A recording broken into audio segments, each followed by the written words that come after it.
Hi everyone, thank you so much for having me. It's an honor to be here. I'm a social psychologist, so I focus on more of the experimental side of things. So I'll be sharing some work that I've been doing with my colleagues on our bias in moral concern for men and women suffering. So if you read the news or follow social media, I'm sure you have been inundated with stories lamenting the overrepresentation of men at the top tail of the social distribution. So indeed, men are more likely to be full professors, CEOs, and world leaders. However, you have probably encountered many fewer stories lamenting the overrepresentation of men at the bottom of the social distribution. So men are more likely to be incarcerated, homeless, die of drug addiction, drop out of high school. So it seems that our concern, as the talks today have suggested, our concerns about gendered social outcomes manifest quite asymmetrically. So why is this the case? My research today is aiming to understand why, from a cognitive perspective, we might see this pattern. So, in the realm of moral psychology, Kurt Gray has argued that when we evaluate a moral action, we basically apply this cognitive schema, and he refers to it as a dyadic template. So essentially, when we view a moral action, we naturally typecast the involved individuals into the role of intentional agent or perpetrator or suffering patient or victim. And so these evoke quite different moral responses, as you would imagine. So perpetrators are perceived as responsible, they're agentic, they deserve blame and punishment. And then patients are perceived as experiencing pain, and they evoke sympathy and aid. Now, Gray has argued that these categories are relatively mutually exclusive, such that as we begin to see a target as more of an agent or perpetrator, it makes it harder for us to see them also as a patient or victim, and vice versa. So in this talk, I'm going to argue that gender is a variable that shapes our application of this moral dyadic template. So for a variety of reasons, you might find that men are more strongly associated with the agentic roles or perpetrator in the context of harm. So if you consider the history of human warfare, men have primarily comprised the troops on the battlefield. So this historical involvement in aggressive conflict might make it easier for us to see men as aggressive. And men's morphology might also contribute to these perceptions. So compared to women, men have more upper body musculature. And people have linked musculature to lower perceptions of pity. So we just see those individuals as more capable and agentic. But also behavioral data would support typecasting men as agents. So outside, perhaps, of intimate partner relationships, as we're learning, men are more physically aggressive, so they commit the preponderance of homicides. So based on these patterns, you could easily generate the prediction men will be more easily typecast in the agentic role or perpetrator. Now, for a variety of reasons, we also argue women should be more likely to be typecast as the patients or the victims. So consider the following evolutionary logic. So like other mammals, female internal gestation and pregnancy occurs in the female body. So with 9 months of investment in every pregnancy, women set the upper limit on reproduction. So all else equal, a group of many women and few men could out-reproduce a group comprised of few women but many men. So you'd imagine from this perspective, if there are reproductive outcomes to keeping women alive, then people might be more inclined to see women as vulnerable and deserving protection from harm. There are also physiological reasons why you might see women fitting more in the victim role. So in both lab experiments and from diagnoses, women have a lower pain threshold relative to men. And these are all, I should note, average differences. So of course there's a ton of overlap, but these average differences would be congruent with placing women in the victim or patient role. So we predicted women will be more easily typecast as patients, and congruent with the patient role or victim role, they should be perceived to experience greater pain, and women's suffering should evoke stronger distress and motivation to alleviate compared to men's suffering. Men, on the other hand, should be more easily typecast as agents or perpetrators, and they should therefore be perceived as more blameworthy and evoke stronger punitive responses.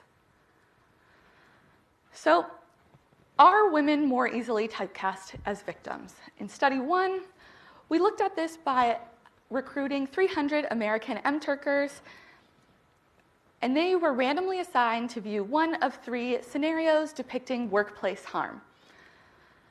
So, for example, this might be a surgeon bullying their surgical trainee to the point where the trainee develops depression and anxiety about going into work. So, we manipulated the gender of the perpetrator, but left the gender of the suffering target as ambiguous. We also manipulated how we labeled the targets. So we either labeled them as victim and perpetrator, seeing if by chance when you activate this cognitive template of moral harm, do you see a different pattern compared to if you use more neutral terminology like party A and party B. So we asked participants, to the best of your recollection, what was the gender of the harmed individual? Now, you'll remember we never specified in the scenario, so we wanted to look at what are their intuitions. We also asked them how much did the harmed target deserve this suffering using a 5-item measure. How much warmth do you feel towards the harmed target using a 10-item measure? And perceptions of the harmed target's moral character using a 9-item measure. Okay, so what did we find? So participants more often assumed a female victim, so 76% of the time that was their assumption. But they were especially likely to assume a female victim when we labeled the targets as perpetrator and victim, suggesting there's this cognitive link when you activate this moral template. People are especially likely to place women in the victim role. What about their perceptions of the harmed target? So this is based off participants' assumption of the harmed target. So in pink, that was if they assumed a female harmed target, and blue if they assumed a male. So you'll notice that they felt less warmly towards the harmed male target than the harmed female target. They also perceived the harmed male as less moral, and they felt that the harmed male deserved the suffering more than the harmed female. So from study 1, we learned that people more easily assume harmed target is female, but especially when you activate this victim framework. And people respond less compassionately to male victims, as I'm sure you all know. However, there are limitations to this study from a methodological perspective. It could be the case that we had activated other gender stereotypes that participants were responding to, so they might assume, for example, oh, well, if women are more likely to be in a subordinate role in the workplace, they might be the surgical trainee, or if women are more often diagnosed with depression, that might be why they would assume a female victim. And we haven't yet looked at perpetration. So in study 2, we wanted to look at both sides of this pattern. Do people typecast victims as female and perpetrators as male? And we tried to extract all of the human components as possible to see whether the pattern would still persist. So we recruited a cross-cultural sample of Chinese managers and Norwegian university students. Each participant viewed 3 brief videos. So you can see over here, it's a video of triangles interacting, and we told them that this video represents the interaction of a male and female coworker. So in one video, there was no perpetration, so the green triangle just kind of looks at the orange triangle. In the single perpetration video, the green triangle seems to poke the orange triangle, and the orange triangle doesn't do anything. And then in the retaliation, the green triangle pokes the orange triangle, and the orange triangle retaliates twice back. And we made sure to specify that this wasn't physical harm to attempt to eliminate those gender stereotypes as well. So we asked participants their perception of each triangle's victimizations, so to what extent is the green triangle the victim, what extent is the orange triangle the victim, and then likewise for perpetration, so to what extent is the green triangle the perpetrator and the orange triangle the perpetrator. And then for our dependent measure, we ask them, what do you think is the sex of the triangles? So they could either choose green is male, orange is female, or the reverse, orange is male, green is female. And we made the prediction that as you perceive a triangle as more of a perpetrator, that would increase your likelihood of classifying that triangle as male. And as you increasingly view a triangle as a victim, that would increase your likelihood of typecasting that triangle as female. So because these data were nested, we used hierarchical linear modeling to analyze them. So level 1 just accounted for the fact that everyone saw 3 of the videos. Level 2 accounted for the participant level characteristics, like whether they were male or female. And then level 3 looked at accounted for the fact that these were nested within samples, so whether they were Chinese managers or Norwegian students. What we found across all 3 videos and our samples was that indeed, as you perceive a triangle as more of a victim, that increases classification as female. Likewise, as you perceive a triangle as more of a perpetrator, that predicts classification as male. And so we didn't find a difference across our 2 study samples, even though they were collected from quite different cultural contexts. So what do we learn from study 2? This further supports the bias application of moral typecasting, looking at both sides of the pattern, suggesting perpetration is cognitively linked with men, victimization cognitively linked with women. And because we extracted the human component to suggest that it wasn't driven by these extraneous gender base rates, people were attributing these identities to animated shapes. And because we found no difference between our 2 cultural samples, this suggests this might be a universal pattern of human cognition. However, we haven't yet experimentally manipulated victim and perpetrator sex. Thus far, we've only focused on your assumptions of victim and perpetrator sex. So study 3, we aim to get at that with 214 Americans. And so we had them read a scenario where a colleague makes an ambiguously offensive comment. So these are 2 colleagues, they're in line at their workplace cafeteria. Colleague A drops their fork and bends over to pick it up, and colleague B says, "You must get a lot of practice doing that." So ambiguous but offensive no matter who you're saying it to. Probably inappropriate for the workplace. Okay, so we manipulated this time both the perpetrator gender and the victim gender to get an assessment of how people respond. We asked them, how much pain do you think the victim experienced upon hearing this comment? How much pain do you think the perpetrator would experience if they were accused of harassment? How much do you desire to punish the perpetrator? So for example, should they be fired? This was a composite of 5 items. And how motivated are you to forgive the perpetrator of this comment? So, congruent with the patient role, female victims were expected to experience more pain upon hearing this comment. Interestingly, female perpetrators were also expected to experience more pain upon being accused of harassment. So even in the perpetrator role, we're still assigning women these qualities of victim. People felt more willing to punish the male perpetrator than the female perpetrator for making the same exact comment.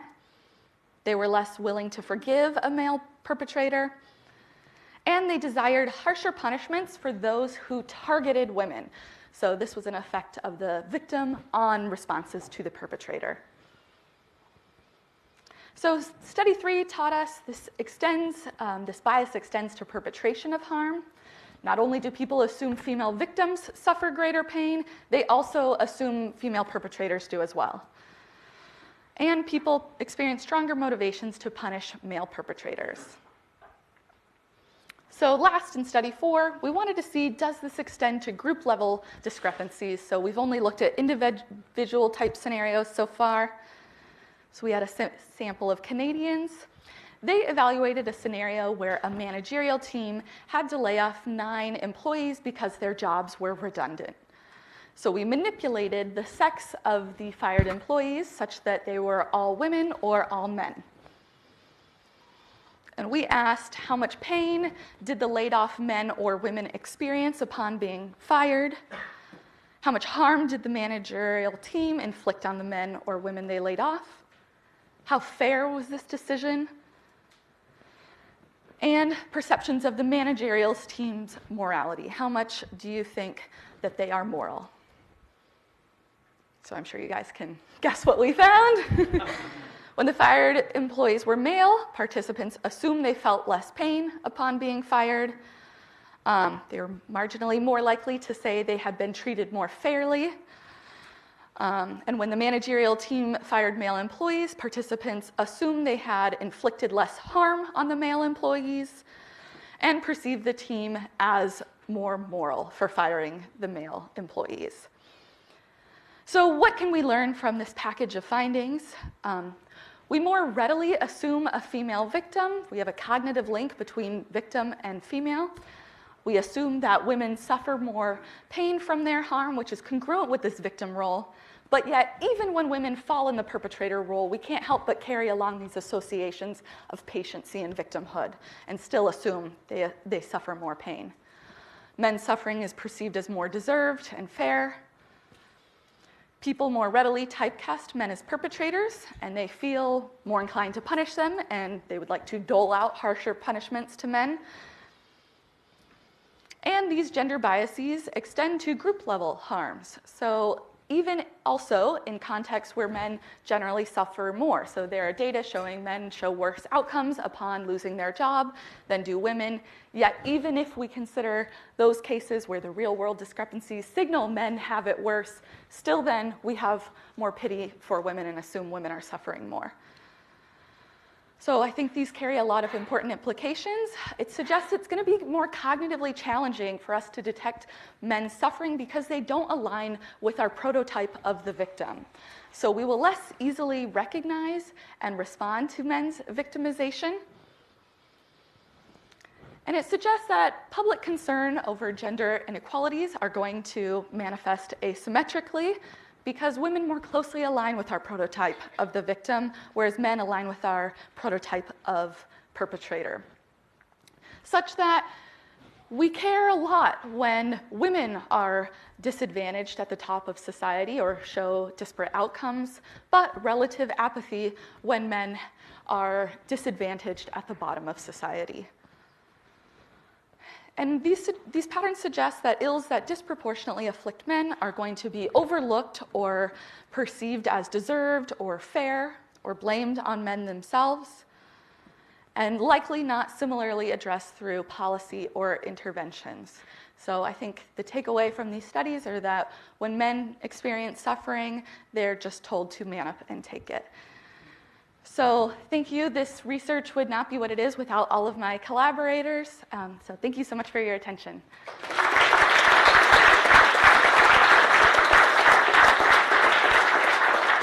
Thank you so much for a very powerful, neat experimental designs there, which put a lot of evidence behind what...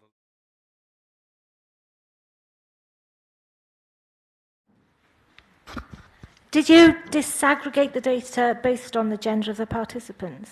Yeah, that's a great question. So we did. We looked at participant gender, and we found this pattern such that women showed the bias more in general, other than the one study where we had Chinese managers. We found in that study only men showed the pattern, so not Chinese women. They didn't show the discrepancy. So that might suggest that there are some cultural differences, perhaps on the gender pattern itself. But we have also another set of studies looking at kind of the broader consequences of this pattern. And we find, again, in those that women tend to show this bias more than do men. Time for one more question. Over